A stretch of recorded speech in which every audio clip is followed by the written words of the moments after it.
어머니에 대한 복수, 피해 숙청을 일으킨 연산군.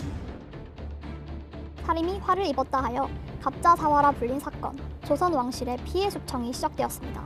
피바람은 고요하게 지나가지 않았습니다. 어떤 이는 살이 갈기갈기 찢겨 젓갈로 담가졌고 어떤 이는 연좌제로 팔총까지 사형에 처해지게 되었죠. 이것은 한 여인의 죽음에서부터 시작된 것인데요. 과연 이 여인은 누구이길래 조선을 쑥대밭으로 만든 것일까요? 조선의 10대 왕 연산군은 국왕의 자리에 오른 지 10년이 되는 해에 피해 숙청을 시작합니다. 그 시작은 한 해 전 1503년 음력 9월 11일 창덕군 인정전에서 열린 연회에서였죠. 연산군은 연회에 참석해 신하들에게 술을 받고 답례술을 주었습니다. 예조판서 이세좌가 연산군의 답례술을 마시다 실수로 반을 흘려 연산군의 옷을 적셨는데요. 연산군은 궁으로 돌아가 이세좌를 국문하라고 지시합니다. 이세좌는 실수였다고 해명했지만 연산군은 아예 이세좌를 파직시켜버리죠. 왕이 하사한 술을, 그것도 왕의 옷에 흘렸다는 건 잘한 일은 아니지만 신하의 실수를 보듬는 것도 지도자의 자질 아니겠습니까? 그런데 연산군은 여기서 그치지 않고 별안간 급발진해서 이세좌에게 유배형을 내리기까지 합니다. 처음에는 전라남도 무안으로 가라고 했다가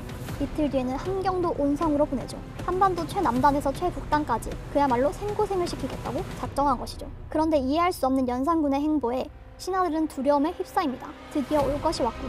이세좌, 그는 20여 년 전 연산군의 친모 해비윤 씨가 마실 사약을 들고 갔던 인물이기 때문입니다. 해비윤 씨를 죽음으로 몰고 간 이들을 향해 피해 복수가 시작되었습니다. 시신의 살을 발라내 젓갈을 잡고 뼛가루를 빻아날린 피해 숙청. 연산 10년, 연산군이 내린 간택력을 거부한 이가 등장하자 이 모든 건 이세좌에게 제대로 벌을 안 줬기 때문이라며 이세좌의 아들과 사위들까지 모조리 곤장을 쳐서 유배를 보냅니다. 그리고 며칠 뒤 늦은 밤 연산군은 해비윤 씨를 모함했다며 아버지 성종의 후궁인 귀인 정씨와 귀인 엄씨를 창경궁으로 끌고 와 두들겨 패죠. 이걸로는 화가 안 풀렸는지 귀인 정씨의 아들이자 자신의 이복 남동생인 안양군 이황과 봉안군 이붕을 잡아들입니다. 그리고 주변인들을 모조리 내보내고 이황 이봉 형제에게 죄가 매우 큰 여자들을 가리키며 몽둥이로 때리라고 명을 내리죠.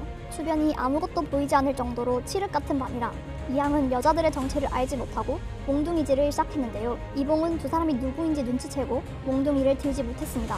바로 두 사람은 정씨와 엄씨였던 것이죠. 아들이 어머니를 때리게 하는 폐륜적인 상황을 만든 연산군은 이후 사람을 시켜 두 사람에게 몽둥이질을 계속하도록 명령했고 결국 이날 정씨와 엄씨 모두 사망합니다.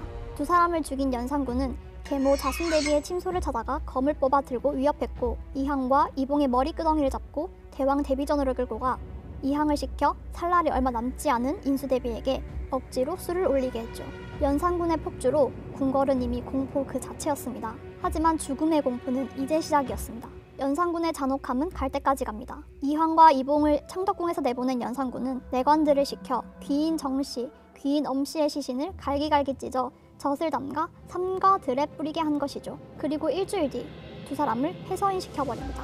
그리고 귀인 정씨와 귀인 엄씨를 때린 이항에게 명령대로 어머니를 잘 때렸다며 말을 선물하기까지 하죠. 연산군의 야만성은 그치지 않았고 땅에 묻힌 시신까지 꺼내도록 합니다. 관에서 뼈를 꺼내 다 빻아 뼛가루를 바람에 날려버리고 시신은 전신을 잘라버리는 기행을 펼치죠. 또 해비윤 씨를 죽음으로 몰고 간 자들의 팔총까지 모두 변방으로 보내고 자신에게 충언하는 내시에게 분노해 팔로 쏴 죽인 뒤 사지를 자르기까지 합니다.